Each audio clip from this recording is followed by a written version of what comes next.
তোমাদের সাথে শেয়ার করব একদমই সিম্পল একটা গৃহপ্রবেশের থিম কেক, মানে একদমই সিম্পল। কারণ বলছি, শুধু কেকটার মধ্যে কয়েকটা টপার ছাড়া আর কিছুই ছিল না। যেহেতু গৃহপ্রবেশের থিম কেক হবে, তো কাস্টমার আমাকে বলে দিয়েছিল যে আমার বাজেট এতটা, তুমি এর মধ্যে আমাকে করে দাও। তো কাস্টমারের বাজেটটা জানা থাকলে খুব সুবিধা হয় কাজ করতে।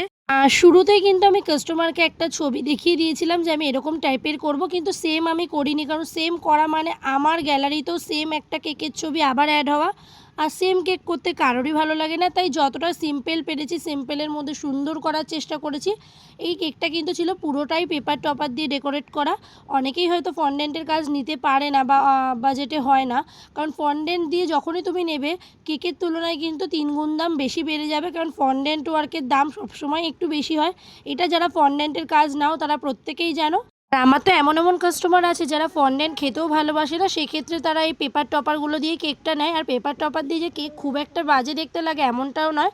তো যাই হোক, যার যেমন বাজেট আমরা চেষ্টা করি সেই বাজেটের মধ্যে তাদেরকে বেস্ট করে দেওয়ার। কারণ আমরা একটা 180 টাকার কেকেও যেমন ভালোবাসা দিয়ে কেকটা বানাই, ঠিক 5-6 হাজার টাকার কেকের অর্ডার আসলেও সেই ভালোবাসাটাই থাকে।